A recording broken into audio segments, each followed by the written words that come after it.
Hello friends and viewers, আমি রিতা আর আমার রান্নাঘরে আপনাদের সকলকে স্বাগত। আজকে আমি বানাচ্ছি পালং শাকের ভর্তা। দেখুন আমি কিভাবে রান্নাটা করছি।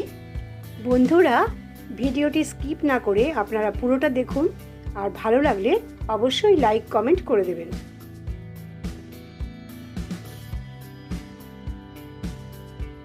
কড়াইতে সর্ষের তেল গরম করে নিয়েছি। বেশি পরিমাণে রসুন আর কাঁচা লঙ্কা আমি দিয়ে দেব এই গরম তেলে। 8-10টা কাঁচা লঙ্কা আছে আর 10-12টা রসুনের কোয়া আছে, দিয়ে দিচ্ছি।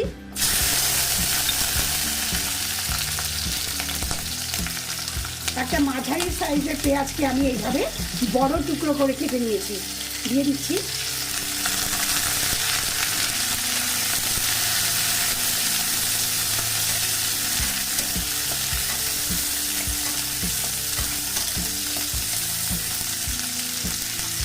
দিয়ে দিচ্ছি স্বাদ মতো লবণ,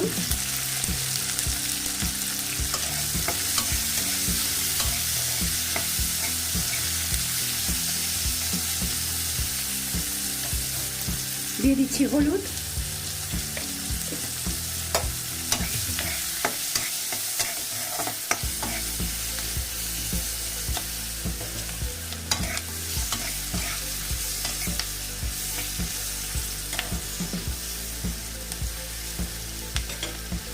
আমি 2 আঁটি পালং শাককে এরকম টুকরো করে কেটে নিয়েছি। আমি দিয়ে দিচ্ছি এখন পালং শাক।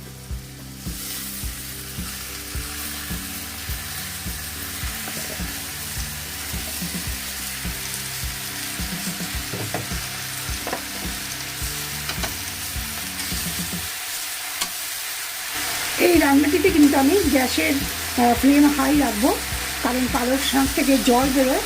আমি চাই না যে জলটা বেরোক, কারণ এটা আমি ভর্তা করব।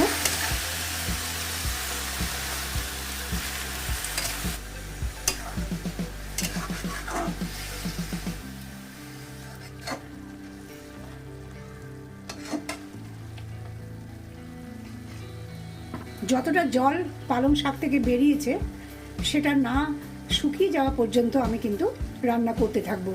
গ্যাসের ফ্লেমটা কিন্তু বাড়ানোই থাকবে। দেখুন 6 থেকে 7 মিনিট অনবরত নাড়াচাড়া করে আমি এটাকে রান্না করে নিয়েছি, আর যে জলটা বেরিয়েছিল জলটাও শুকিয়ে গেছে। এই অবস্থায় আমি গ্যাস বন্ধ করে দেব আর ঠান্ডা হতে দেব। দেখুন পালং শাকটা ঠান্ডা হয়ে গেছে, আমি ঠান্ডা করে নিয়েছি। এবার আমি এটা একটা মিক্সার জারে নিয়ে নিচ্ছি।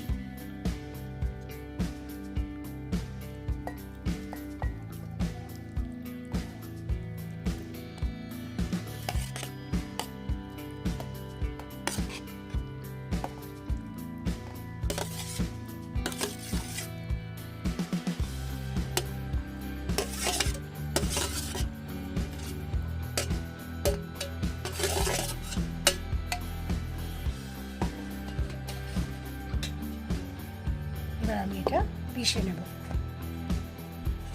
দেখুন খুব সুন্দর করে পিষে নিয়েছি।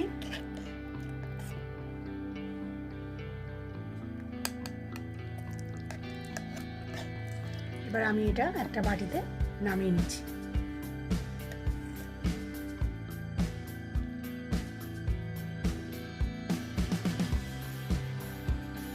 কড়াইতে 1 টেবিল চামচ সর্ষের তেল গরম করে নিয়েছি।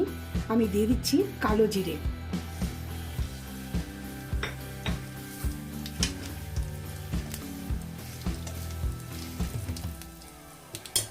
কালো জিরে একটু ভাজা ভাজা হতেই আমি দিয়ে দেব আমি যে পালং শাকটা পিষে রেখেছিলাম সেটা।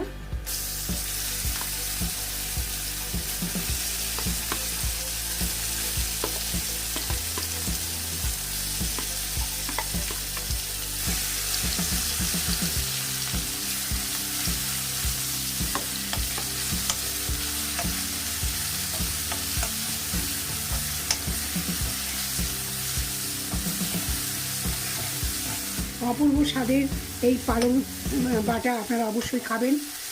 পালং শাকের পাতুরিও বলা চলে। যাদের মুখে স্বাদ নেই বা কিছু খেতে ইচ্ছা করছে না, তারা কিন্তু এইভাবে এটা করে খেতে পারেন।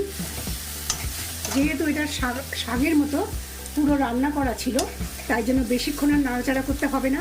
আমি হাই ফ্লেমে এটা 1 মিনিটের মতো নাড়াচাড়া করে কিন্তু নামিয়ে নেব।